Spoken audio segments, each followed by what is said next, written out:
Magandang umaga, St. Peterians. Ayan, no? Maganda ba umaga natin? Maganda ba mga katabi natin?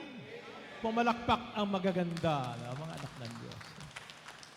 At lalong pinaganda ang araw na ito sapagkat pinagdiriwang natin sa araw na ito ang pinakamagandang babae sa buhay natin, ang ating mga nanay. Amen?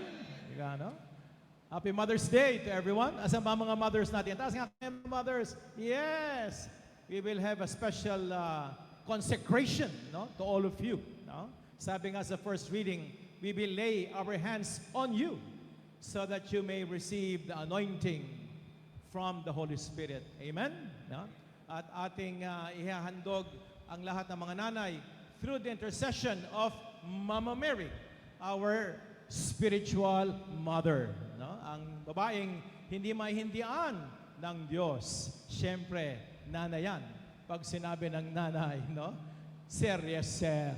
No? Kaya we will offer all our mothers through the maternal protection, no? And care of our Mother Mary. Amen? Palakpakan din natin si Mama Mary sa araw na ito. Sabi nga sa Beatles, paborito ni Erwin, when I find myself in times of trouble, Mother Mary comes to me, speaking words of wisdom. Let it be, let it be, let it be, let it be, let it be. Whisper words of wisdom, let it be. And in my hour of darkness, she is standing right in front of me, speaking words of wisdom, let it be. Everybody, let it be, let it be, let it be, let it be. Whisper words of wisdom, let it be. Amen? Palagpakan natin ang mga nanay. Hanggang doon lang ang lyrics ko. Mahirap mag-memorize kapag senior ka na.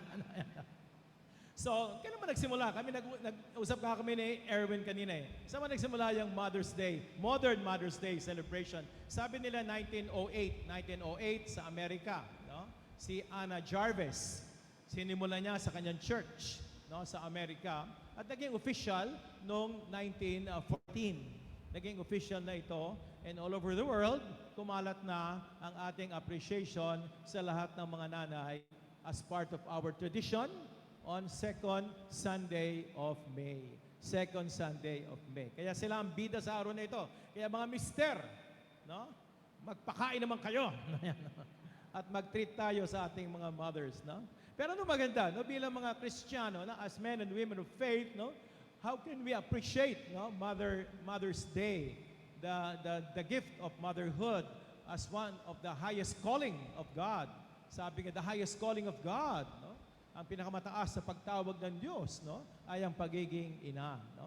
Sapagkat lahat tayo ay hindi magiging buhay kundi tayo dumaan sa sinapupunan ng isang ina. At sabi nga nila, papanganib, no, ang pagsisilang ng bata. Sabi nga sa old tradition, a woman who delivers a child has one foot on the grave. No? Yan, no? Kaya palagi nating binibigyan ng diin at halaga ang kalagahan ng bawat nanay. And for this sharing, perhaps, let us look at the qualities of a godly mother. Yan.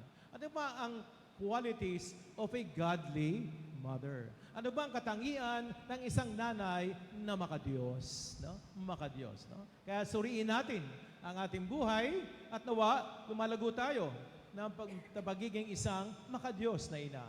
Unang-una, the first quality of a godly mother is reverence for God. No?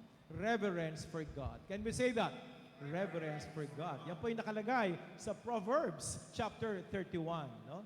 A mother who fears the Lord, no, is to be praised. No? Ang isang ina na may takot sa Diyos ay dapat nating purihin. No? Ang isang ina na madasalin, a prayerful mother. No? A mother who listens to God, no? Who obeys God, no? In order to be a good mother, especially a good parent to her children, no?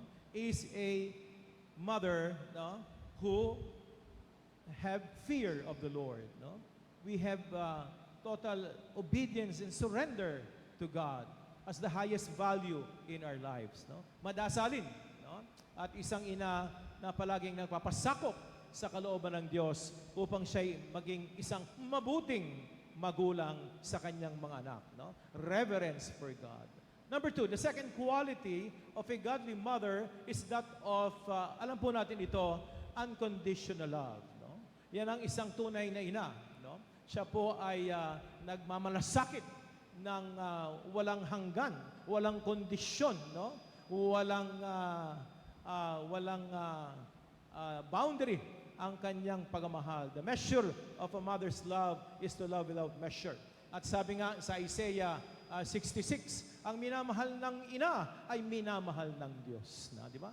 Whom she consoles, God consoles. Isaiah 66, chapter 13. Verse 13. At alam din po natin sa Isaiah 49 na palagi tayong kinakantang hindi kita malilimutan. No? Ang makakalampas lang sa pag-ibig ng Diyos, ang makakalapit lang sa pag-ibig ng Diyos ay ang pag-ibig ng ina. Unconditional love. No? Ang kanyang pagmamahal sa kanyang anak, sa mga anak, ay walang kondisyon. She appreciates her children, no? As how God created her children. No? Walang kondisyon. No? Kaya tayo, totoo lang, ang ating nanay, ang ating number one fan, number one supporter, number one defender. Sapagkat sa ating mga ina, no, palagi tayo ang bida. No? Unconditional love. No? Taas nga kamay ng mga nanay dito. No? So, tanungin ko nga kayo, no? Meron ba kayong anak na pangit?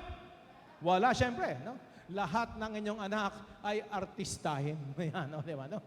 Kahit na 10 taon na sa college, hindi matapos-tapos, late bloomer lang ho yan. No? Matalino ho yan. Late bloomer lang ho yan. No? Naalala ko si Jose, no? Yung nang-rape kay Maggie de la Riva, panahon mo yan, no? Tita Del. No?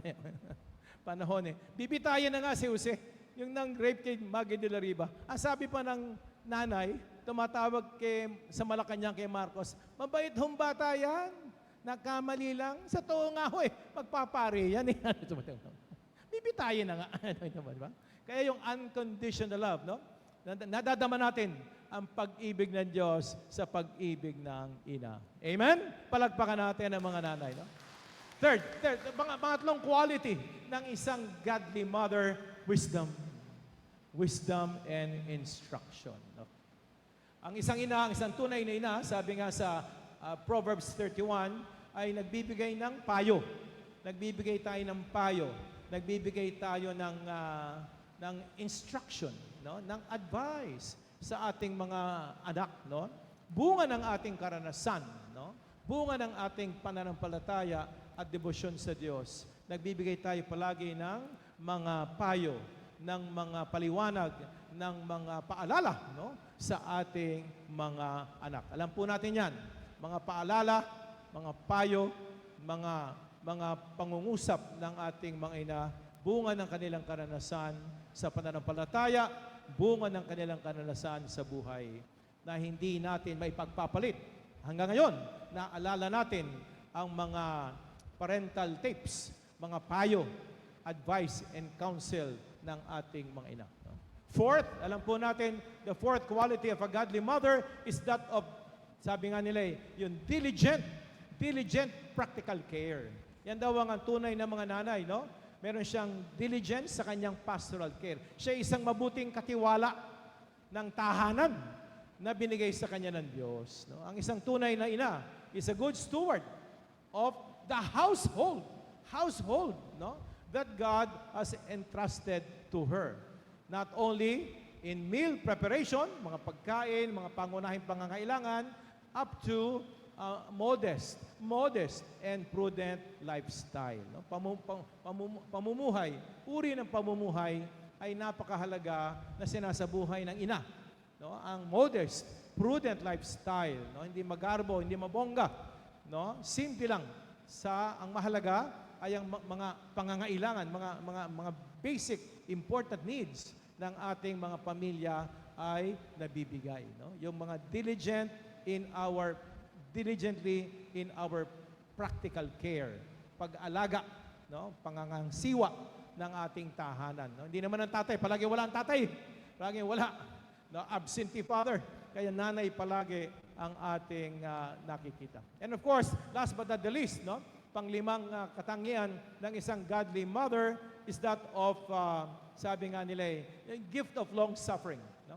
Gift of long suffering. Ang mga nanay, ang tunay na mga nanay na lumalago sa kabanalan, ay handa nilang yakapin, no? Ang lahat ng pagdurusa, hapis at sakit. Tulad ni Kristo sa John 15. Sabi nga, there is no greater love than to lay down your life for your beloved. No? Handang pasanin ng isang nanay ang krus ni Kristo para sa kanyang minamahal. No? Up to the point that a real mother, a holy mother is willing to give his life. No? Ihandog ang kanyang buhay para sa kanyang anak. No? Talagang ito po yung selfless, self-giving, paghahandog ng sarili. Kunin mo na ako, huwag lang ang aking anak. Ipagpapalit ko ang buhay ko para sa aking anak. No? Yan po ang tanda at tatak ng isang godly mother, no? The gift of long suffering. No? Kaya sa araw na ito, ating bigyan ng halaga ang motherhood. Lahat po tayo. No one is exempted. Lahat tayo ay naging buhay sa mundong ito. Dumaan tayo sa sinapupunan ng isang ina. Kaya tumanaw tayo ng utang na loob sa araw na ito. Ihandog natin ang ating mga ina sa Panginoon. Ipagdasal natin, lalo-lalo na ang mga may sakit, na mga ating mga nanay, mga tita, mga kaibigan, mga kumare, na mga may sakit. And let us offer them to God's loving and protective care through Mary. Amen at amen. God is good all the time. Thank you for joining us today. View our past broadcasts on our Facebook page, St. Peter Community, and subscribe our YouTube channel. Like, share, and hit the bell.